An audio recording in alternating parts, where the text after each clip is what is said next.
ഞാനൊന്ന് ഷേവ് ചെയ്യാൻ തുടങ്ങിയതാ. പിന്നെ നിങ്ങൾ ഇങ്ങനെ ഇവിടെ കാത്തു നിൽക്കുമ്പോ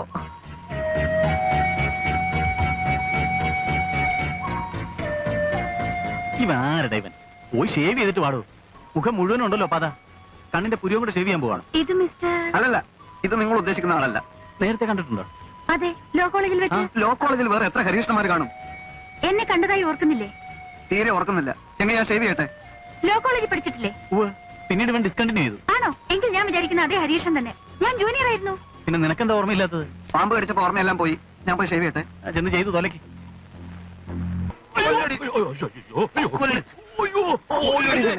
എന്താ ഇത്? എന്ത് പറ്റി? ഡോക്ടറുടെ കഴുത്ത് ഉളുക്കിയെന്ന് പറഞ്ഞപ്പോ ഞാനതൊന്ന് പിടിച്ച് നേരെയാക്കിയതാ. അല്ല ഇവനെ കൊല്ലാൻ നോക്കി. Doctor nurse. മതി മതി, ഇനി ഇവിടെ കിടന്നുള്ള കുടിയും കരിയൊന്നും വേണ്ട. ഹരിയൊന്ന് പോയേ.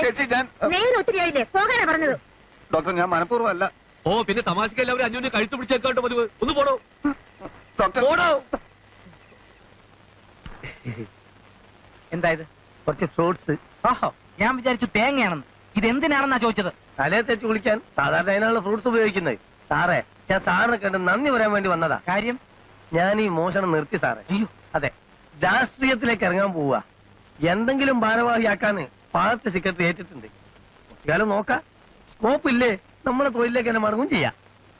പിന്നെ ഇത്രയും കാലത്ത് എന്റെ ഔദ്യോഗിക ജീവിതത്തില് സാർ എനിക്ക് ചെയ്തെന്നുള്ള സഹായം എനിക്ക് ഒരിക്കലും മറക്കാൻ പറ്റില്ല. സാറിന് എന്താവശ്യമുണ്ടെങ്കിലും എന്നെ അറിയിക്കാൻ മടിക്കരുത്. തൽക്കാലം നിന്റെ ഒരു സഹായം ആവശ്യമില്ല. നീയൊക്കെ നന്നായിരുന്നാ മാത്രം മതി. സാർ, എന്നാ ഞാൻ പോട്ടെ.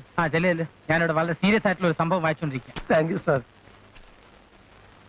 കണ്ണെ കൊണ്ടൊക്കെ എന്തിനു കൊള്ളാമോ? പോയി ഇവരെ പണി നോക്കിക്കൂടെ? എന്നാലും സാറിനോട് പറഞ്ഞോ, സാർ ഒന്നുകൊണ്ടും വിഷമിക്കണ്ട. 24 മണിക്കൂറിനകം അവരെ പിടിച്ചില്ലെങ്കിൽ എന്റെ പേര് പുരുഷോത്തമൻ എന്നല്ല. അതെ, ഇതാര്? സാർ, ഇതെന്റെ ബാല്യകാല സുഹൃത്താണ് ഹരികൃഷ്ണൻ, വലിയ ബാങ്ക് മുതലാളിയാ. നമസ്കാരം. പ്രശ്നം ഗുരുതരമായിരിക്കുകയാണ്. അത്രേ ഉള്ളൂ സാർ. അല്പം നേരത്തേക്ക് കാര്യങ്ങളൊന്ന് മാനേജ് ചെയ്തോണം. ഞാൻ ഇപ്പൊ വരാം.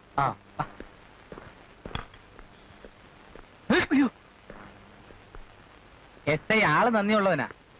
എന്റെ മിടുക്കൊണ്ടാണ് ഈ സ്റ്റേഷൻ ഇത്രയും ഭംഗിയായി നടന്നു പോകുന്നതെന്ന് പറയാൻ പുള്ളിക്കാരന് ഒരു മടിയുമില്ല. സമയം കിട്ടുമ്പോഴൊക്കെ എന്നെ നേരിട്ട് വിളിച്ച് അഭിനന്ദിച്ചുകൊണ്ടേയിരിക്കും. പുരുഷു, എന്റെ കാര്യം എന്തായി? നീ കത്തിൽ പറഞ്ഞതുപോലെ എല്ലാം ഞാൻ ചെയ്തു. Very good. അപ്പൊ പ്രശ്നമല്ല, സോൾവ് ആയി കാണും അല്ലേ? ഇല്ല, കൂടുതൽ ഗുരുതരമായിരിക്കുക. അതെ, ആ അഡ്വക്കേറ്റിന് അറിയാമെന്ന് നീ പറയുന്ന ഈ രഹസ്യ സംഭവം യഥാർത്ഥത്തിൽ എന്താ? അതിപ്പോ എങ്ങനെയാ പറയേണ്ടതെന്ന് എനിക്കറിയില്ല പുരുഷു. മനസമാധാനത്തോടൊന്ന് ഉറങ്ങിയിട്ട് നാളുകൾ എത്രയോ ആയി. നിന്നെ പോലെ ബുദ്ധിമാനും എടുക്കനുമായ മറ്റൊരു സുഹൃത്ത് എനിക്കില്ല. നിനക്ക് തിരക്കാണെന്നറിയാം. പക്ഷെ എനിക്ക് വേണ്ടി വർഷങ്ങളായി ഉള്ളിൽ കിടന്നുരുകുന്ന എന്റെ ധർമ്മസങ്കടത്തിന് നീ ഒരു പോംവഴി കണ്ടുപിടിച്ച് തരണം.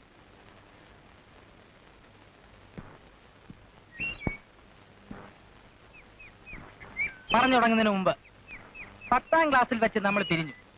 അതിനുശേഷം നിന്റെ ജീവിതത്തിൽ ഓരോ ദിവസവും നടന്ന മുഴുവൻ സംഭവങ്ങളും വള്ളി പുള്ളി തെറ്റാതെ എനിക്കിപ്പോ അറിയണം. എന്റെ പ്രശ്നത്തിന് അത്രയൊന്നും കാലപ്പഴക്കമില്ല. അത് പ്രശ്നം അറിഞ്ഞതിന് ശേഷം ഞാൻ തീരുമാനിക്കും. എന്നാ ഞാൻ പ്രശ്നം മാത്രം പറയാം. പക്ഷെ അതിനു മുമ്പ് എനിക്ക് ഉറപ്പ് കിട്ടണം. നീ മുഖേന എന്റെ ഭാര്യ ഇതറിയാൻ ഇടവരരുത്. ഹരി, ഒരു പോലീസുകാരനാണെങ്കിലും ഞാൻ നല്ലവനാണ്. ഞാൻ നിന്റെ ബാല്യകാല സുഹൃത്തുമാണ്. കോളേജ് വിട്ടതിന് ശേഷം എംപ്ലോയ്മെന്റ് എക്സ്ചേഞ്ച് വഴി കിട്ടിയ 3 മാസം 6 മാസം ജോലികൾ മടുത്തപ്പോ വയസ്സുകാലത്ത് ഞാൻ ലോ കോളേജിൽ ചേർന്നല്ലോ. അന്നൊരിക്കൽ ഞാൻ നിന്നോട് പറഞ്ഞു, മഞ്ഞപ്പിത്തം കാരണമാണ് ഞാൻ അവിടെ വിട്ടതെന്ന്. പക്ഷെ സത്യം അതല്ല. മനസ്സിലായി. അന്ന് നിന്റെ മുഖം കണ്ടപ്പോഴേ എനിക്ക് തോന്നിയതാ മഞ്ഞപ്പിത്തമല്ല, നീരുവീഴ്ചയാണ് നിന്റെ രോഗമെന്ന്. ഇതൊന്നും ആയിരുന്നില്ല എന്റെ രോഗം. അരക്ഷിതാവസ്ഥ, നിരാശ. അത് കാരണം ഒരു കടുത്ത മനസ്സായിരുന്നു അന്നെന്റേത്. ജൂനിയേഴ്സിനെ ഞാൻ ചില്ലറയൊന്നുമല്ല കഷ്ടപ്പെടുത്തിയിട്ടുള്ളത്. റാഗിങ്ങിന്റെ ഒക്കെ ഒരു പ്രധാന നേതാവായിരുന്നു ഞാൻ. ആ പെണ്ണാണ് ഇപ്പൊ എന്റെ ജീവിതത്തിലേക്ക് വന്ന ധൂമകേതു. ഇതാണ് ഇത്രയും വലിയ കാര്യം.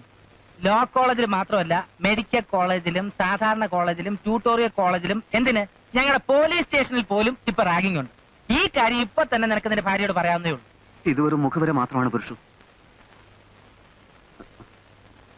ഇക്കാര്യത്തിൽ അവൾക്കെന്നോട് പകയുണ്ടാവും എന്ന് വ്യക്തമായില്ലേ? അക്കാലത്തിന്റെ ജാടയും അഹങ്കാരവും അതും മനസ്സിലായില്ലേ? അങ്ങനെ ഞാൻ കോളേജിലെ രാജാവായി വിലസുന്ന കാലം. കൺഗ്രാറ്റുലേഷൻ. സാധാരണഗതിയിൽ ഞങ്ങൾക്കൊക്കെ ഒരു പെണ്ണിനെ കണ്ടുമുട്ടി അവളെ വശീകരിച്ച് വശത്താക്കാൻ ധാരാളം സമയം വേണം. നീ ഇതെല്ലാം കൂടി ഒറ്റ ദിവസം കൊണ്ട് സാധിച്ചു. ഇത്രയും മിടുക്കനായ ഒരു ഭർത്താവിനെ കിട്ടിയതിൽ യഥാർത്ഥത്തിൽ നിന്റെ ഭാര്യ അഭിമാനിക്കാണ് വേണ്ടത്. എടാ, ആണുങ്ങൾ ചെളി കാണുമ്പോ ചവിട്ടും, വെള്ളം കാണുമ്പോ കഴുവും. അതെല്ലാ സ്ത്രീകൾക്കും അറിയാം. ഭൂകമ്പങ്ങൾ മുൻകൂട്ടി പ്രവചിക്കാൻ കഴിവുള്ള ചെറിയ ചെറിയ പക്ഷികളെ പോലെയാണ് സ്ത്രീകൾ എന്ന് എസ് ഐ രാമേന്ദ്രൻ എപ്പോഴും എന്നോട് പറയാറുണ്ട്. ഈ ഒരു സംഭവം അറിഞ്ഞെന്ന് കരുതി നീ ഒരു സ്ത്രീലമ്പടനാണെന്ന് നിന്റെ ഭാര്യ ധരിക്കാനൊന്നും പോകുന്നില്ല. അത് പോട്ടെ, വിവാഹത്തിന് ശേഷം ഇപ്പോഴും പരസ്ത്രീകളുമായിട്ട് നീ ബന്ധപ്പെടാറുണ്ടോ? ഇല്ല. അയ്യേ, ഛെ, എടാ, വിവാഹത്തിന് മുമ്പുള്ളതെല്ലാം സ്ത്രീകൾ ഈസി ആയിട്ട് മറക്കും. നീ ധൈര്യമായിരിക്കും ഹരി. പുരുഷു, പ്രശ്നം ഞാൻ ഇപ്പോഴും പറഞ്ഞിട്ടില്ല. അപ്പൊ ഇത് മുഖവരെയാണോ? അല്ല, യഥാർത്ഥ പ്രശ്നത്തിലേക്ക് എത്തിയ സാഹചര്യം മാത്രം. പാവം പെൺകുട്ടി, കളർവാദം പിടിച്ച അച്ഛൻ, പറക്കമുറ്റാത്ത സഹോദരങ്ങൾ. ഞാൻ ചെയ്തത് ചതിയായിപ്പോയി, ഭയങ്കര ചതിയായിപ്പോയി. അവൾ ഗർഭിണിയായി. അന്നത്തെ എന്റെ ചുറ്റുപാടിൽ ഞാൻ എന്ത് ചെയ്യും?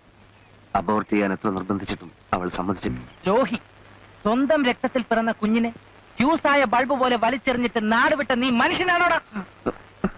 അളിഞ്ഞു നാറിയ പൂർവ്വകഥകളെല്ലാം മറച്ചു വെച്ച് സുന്ദരിയായ മറ്റൊരു പെണ്ണിന്റെ മുന്നിൽ മാന്യനായി നീ അഭിനയിക്കണല്ലേ? പുരുഷു, ഞാൻ നേരത്തെ ദുർബലനാ. എന്റെ മുറിവിൽ നീ മുളക് പുരട്ടരുത്.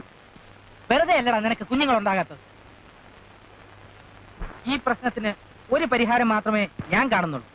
നീ ഇപ്പോഴത്തെ നിന്റെ ഭാര്യ ഉപേക്ഷിക്കുക, മറ്റവളെ സ്വീകരിക്കുക. അവളിൽ ഒരു കുട്ടിയുണ്ടല്ലോ.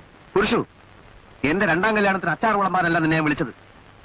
എന്നെ രക്ഷിക്കാൻ, എന്റെ പ്രശ്നത്തിന് ശാശ്വതമായ ഒരു പരിഹാരം പറഞ്ഞു തരാനുള്ളതിന്. സോറി, അല്പനേരത്തേക്ക് ഞാനൊരു മനുഷ്യനെ പോലെ ചിന്തിച്ചു പോയി.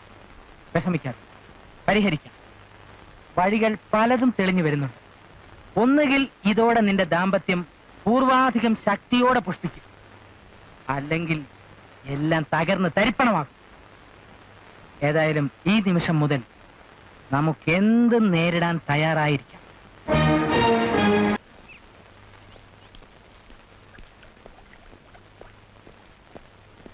ബാങ്കിൽ നിന്ന് വിളിച്ച് പറഞ്ഞിരുന്നു ഒരു റൂമിന്റെ കാര്യം. ആരുടെ പേരില റൂം? ഇയാളുടെ പേരില്ല, പുരുഷോത്തമൻ. അല്ലല്ല, എന്റെ പേര് കുമാർ എന്നാ, പ്രേംകുമാർ. പ്രേംകുമാർ? നീ എന്താ പേര് മാറ്റിയോ? മാറ്റാനോ? ജനിച്ച അന്ന് മുതൽ എന്റെ പേര് പ്രേംകുമാർ എന്നാ. നീ എന്താ പുരുഷു ഈ പറയുന്നത്? നീ ഇനി ഒന്നും വേണ്ടണ്ട. നീ എത്ര നിർബന്ധിച്ചാലും ഞാൻ പ്രേംകുമാറാ പ്രേംകുമാർ. ആ താക്കോലിങ്ങടുത്ത്, അതൊക്കെ പിന്നെ എഴുതാം. 102. സന്ദർഭത്തിന് തുര നീ ഇതുവരെ പഠിച്ചിട്ടില്ല. എന്റെ പേര് പുരുഷമാണെന്ന് നീ എനിക്ക് പറഞ്ഞു തരണോ? പോലീസുകാർ നിന്നെ പോലെ മൂളയില്ലാത്തവരില്ല. എടാ, ഒരു രഹസ്യ ദൗത്യത്തിനല്ലേ നമ്മളിവിടെ വന്നിരിക്കുന്നത്. അപ്പൊ എല്ലാം രഹസ്യമായിരിക്കണ്ടേ? പുരുഷമാണത്രേ, പുരുഷു. ഞാനൊരു പോലീസ് ഉദ്യോഗസ്ഥനാണെന്ന് കൂടി പറഞ്ഞു കൊടുക്കാത്തത്.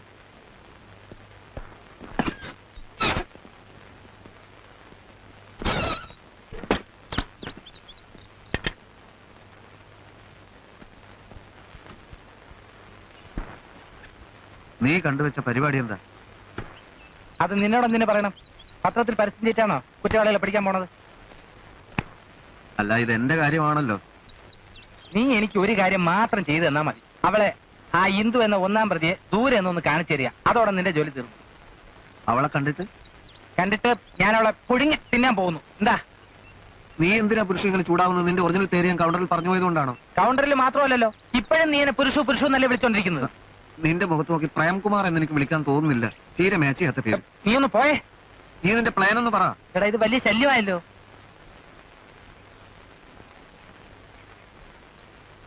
സംഗതി ഞാൻ ചുരുക്കി പറയാം. അതായത്, ഈ വിഷവൈദ്യന്മാര് ഉഗ്ര വിഷമുള്ള പാമ്പിനെ വിളിച്ചു വരുത്തി അതിനെ കൊണ്ട് കടിയേറ്റവന്റെ മുറിപ്പാടിൽ നിന്നും വിഷം വലിച്ചെടുപ്പിക്കില്ലേ? അതാണ് എന്റെ പ്ലാൻ. അതിന് ഇവിടെ ആരെയും പാമ്പ് കടിച്ചിട്ടില്ലല്ലോ. യു ഗെറ്റ് ഔട്ട് എന്നെ കൊണ്ട് പറയിക്കരുത്. പോട്ടെ, മണ്ടന്മാർ കൂടി മനസ്സിലാകത്തക്ക രീതിയിൽ ഞാൻ എന്റെ പ്ലാൻ ഒന്ന് പറഞ്ഞുതരാം. അതായത്, ഞാൻ ഇന്ദുവിനെ നേരിട്ട് കാണാൻ പോവുക. യഥാർത്ഥ ഞാനായിട്ടല്ല, നിന്റെ പഴയ കഥയിലെ തങ്കമണിയുടെ ഇപ്പോഴത്തെ ഭർത്താവായിട്ട്. ഞാൻ അവളോട് പറയും, കുട്ടി, മറ്റേതോ തെണ്ടിയുടെ കുഞ്ഞിനെ പ്രസവിച്ച ഒരു സ്ത്രീയുടെ ഹതഭാഗ്യനായ ഭർത്താവാണ് ഞാൻ. ആ കുഞ്ഞ് കൊച്ചുനാൾ മുതൽ എന്നെയാണ് അച്ഛാ അച്ഛാ എന്ന് വിളിച്ചുകൊണ്ടിരിക്കുന്നത്. സമൂഹത്തിന്റെ മുന്നിലും ഞാനാണ് അതിന്റെ അച്ഛൻ. ഇന്ദു വക്കീലേ, ഇത് 3 ആത്മാക്കളുടെ ആത്മാഭിമാനത്തിന്റെ പ്രശ്നമാണ്. എന്റെയും തങ്കമണിയുടെയും കുഞ്ഞിന്റെയും. ആ പഴയ രഹസ്യം പുറത്തുവിട്ടാൽ അത് തകരും. എന്റെ മകൻ പുതിയൊരു കഴുതയെ അച്ഛ എന്ന് വിളിക്കാൻ ഇടവരുത്തരുത്, പ്ലീസ്. എങ്ങനെയുണ്ടായി? നീ ഇത് പറയുന്നതിനിടയിൽ തെണ്ടി കഴുത എന്നൊക്കെ ഉപയോഗിച്ചത് എന്നെ ഉദ്ദേശിച്ചാണോ? ഐഡിയ എങ്ങനെയുണ്ടെന്ന് പറ. അത് നീ അഭിനയിച്ച് ഫലിപ്പിക്കും പോലെ ഇരിക്കും. അഭിനയം എടാ പോലീസ് മേളയുടെ അന്ന് കുഷ്ഠരോഗിയായിട്ട് അഭിനയിച്ച് ബെസ്റ്റ് ആക്ടർ വാങ്ങിച്ചിട്ടുള്ളവനാ ഞാൻ. SI രാമേന്ദ്രൻ പോലും എന്റെ കുഷ്ഠരോഗിയെ കെട്ടിപ്പിടിച്ച് ഉമ്മ വെച്ചിട്ടുണ്ട്. നീ നോക്കിയോ, ഞാൻ കലക്കും.